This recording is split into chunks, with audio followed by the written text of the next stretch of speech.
Halo semuanya, selamat datang lagi di channel Julius Kaliaci. Apa kabar kalian? Saya harap kabar kalian baik-baik saja dan sehat selalu. Pada video kali ini saya akan meneruskan untuk video kemarin ya. Jika kemarin saya membandingkan sepeda gravel ini yang bisa menggantikan sepeda hybrid saya, dan waktu itu saya bilang kalau sepeda gravel ini adalah sepeda yang menurut saya paling cocok ya.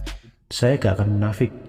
Jika dulu saya pernah bilang sepeda hybrid adalah sepeda favorit selamanya, maka untuk saat ini saya merasakan sepeda gravel merupakan sepeda yang sangat cocok buat saya.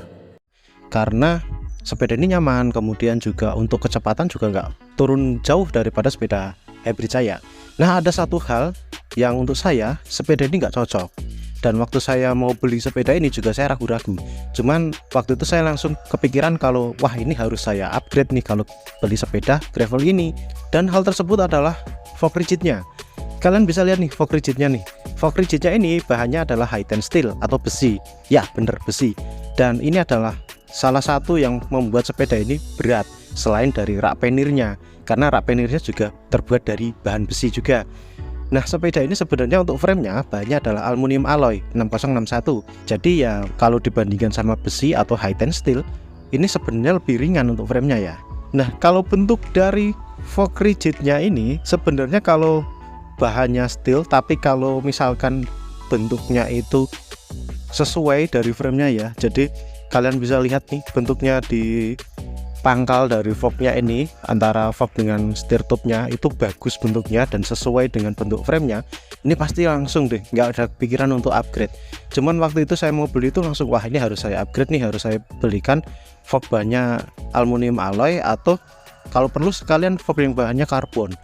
Karena untuk upgrade sih saya nggak masalah tentang harganya ya, cuman saya udah ngerasain kalau fork rigid ini tuh enak banget. Jadi saya kan sering nih kalau goes itu loncat-loncat ya. Kalian kalau sering nonton video saya yang belusukan nih pakai sepeda gravel ini, apalagi waktu ikut Gunung Kidul MTB kemarin itu saya sampai lompat nih pakai sepeda ini.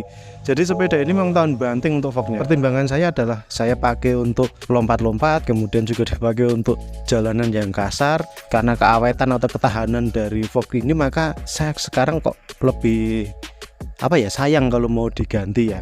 Kenapa? Karena saya sudah mengalami yang namanya memakai fork rigid bahan aluminium alloy, dan waktu itu pernah patah gara-gara nabrak lubang. Ini bukan lubang lagi nih, nabrak batu besar aja ini masih bisa bertahan loh ya, walaupun yang sakit adalah badan saya, cuman ini bisa bertahan itu luar biasa. Makanya ini sangat durable, sangat tahan banting ya. Jadi harapannya sih nggak saya ganti aja sih ini, kecuali kalau saya nemu fork rigid bahannya high tension steel tapi yang bentuknya matching atau cocok dengan bentuk framenya, kemungkinan akan saya beli.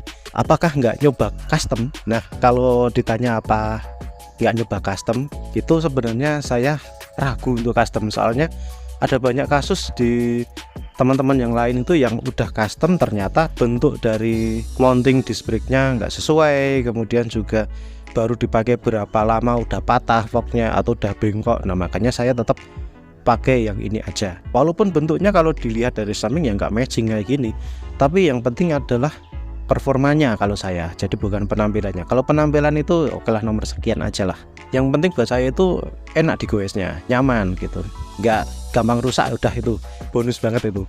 Dan ketika dipakai di jalanan yang kasar, fork rigid bahan high tension steel ini menurut saya juga nyaman-nyaman aja, jadi nggak ada benturan yang kerasa banget. Kalau kalian udah pernah nyoba fork rigid yang bahannya aluminium alloy dan fork rigid yang bahannya high tension steel atau chromoly, pasti kalian akan merasakan yang namanya nyaman itu ada di high tension steel. Kenapa? Karena dengan fork rigid yang bahannya aluminium alloy itu rasanya tuh kayak kasar, getarannya tuh keras banget gitu loh waktu di jalan yang kasar atau di jalan yang berbatu. Tapi kalau pakai fork rigid yang bahannya high tension steel itu enak banget. Nek menurut saya ini ya.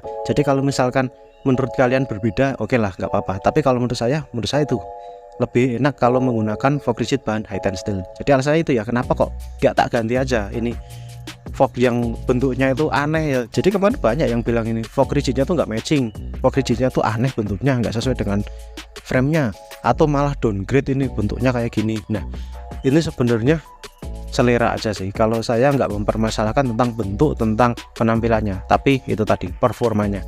Nah, kalau kalian gimana? Kalian lebih ke performanya atau penampilannya, atau malah dua-duanya nih? Coba tuliskan di kolom komentar.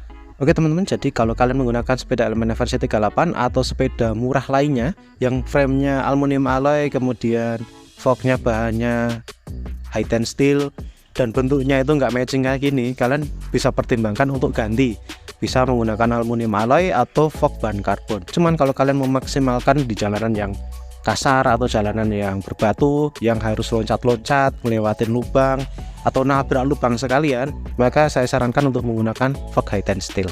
Baiklah teman-teman, semoga video ini bermanfaat untuk kalian. Salam sehat, salam guys, tetap semangat.